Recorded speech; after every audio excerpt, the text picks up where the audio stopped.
ஆனால் நம்முடைய முன்னோர்கள் எப்படி வாழ்த்துவாங்க தெரியுமா? ஆள் போல் தழைத்து அருகு போல் வேரூன்றி மூங்கில் போல் சுற்றும் முழுமையாய் சூழ 16 பெற்று பெருவாழ்வு வாழ்க அப்படின்னு சொல்லி வாழ்த்துவாங்க.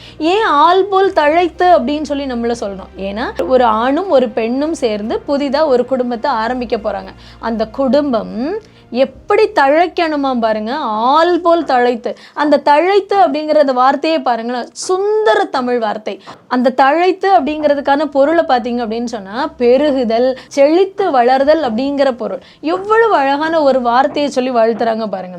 அதுவும் ஆள் போல் தழைத்து. அந்த ஆலமரம் அப்படிங்கிறது உறுதிக்கு பெயர் போனது. அந்த கணவன் மனைவி உறவு அப்படிங்கிறது எந்த அளவுக்கு உறுதியா இருக்கணுமா அப்படின்னா அந்த ஆலமரம் போல உறுதியா இருக்கணும்.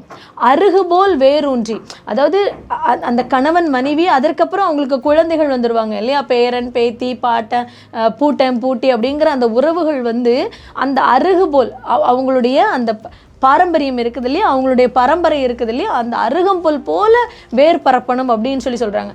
அருகம்புல்ல போய் திடீர்னு பிடிங்க பாருங்க, முடியவே முடியாத ஒரு காரியம்.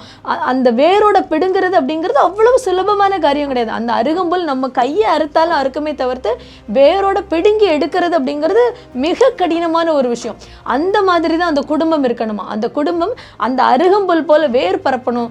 யாராவது வந்து அந்த குடும்பத்தை கலைக்கவோ வேற ஏதாவது முயற்சி பண்ணாங்க அப்படின்னா அசைக்க கூட முடியாத ஒரு நிலைமை அந்த குடும்பத்துக்குள்ள இருக்கணும் அப்படிங்கிற மாதிரி வாழ்த்துறாங்க. மூங்கில் போல் சுற்றும் சூழ. அப்படி மூங்கிலோட இயல்பு பாருங்க, ஒரே ஒரு மூங்கில் மரம் தான். ஆனா அந்த மூங்கில் மரம் என்ன பண்ணுமா, அதோடைய கணுக்கால்லாம் இருக்கு பாருங்க, அந்த கணுக்கால்ல எல்லாம் அந்த கிளையை வந்து வளர விட்டுக்கிட்டே இருக்குமா, படர விட்டுக்கிட்டே இருக்குமா.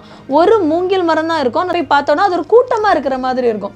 அது ஒரு மூங்கில்னு சொல்ல மாட்டோம், பல மூங்கில் மரம் சேர்ந்து நிக்கிற மாதிரியான ஒரு இயல்பு, ஒரு தோற்றத்தை தான் அந்த மூங்கில் மரம் நமக்கு கொடுக்கும். அத மாதிரி உறவுகள் சூழ்ந்து அந்த சுற்றம் சூழ நீங்க நல்லா வாழணும் அப்படின்னு சொல்லி வாழ்த்துவாங்க.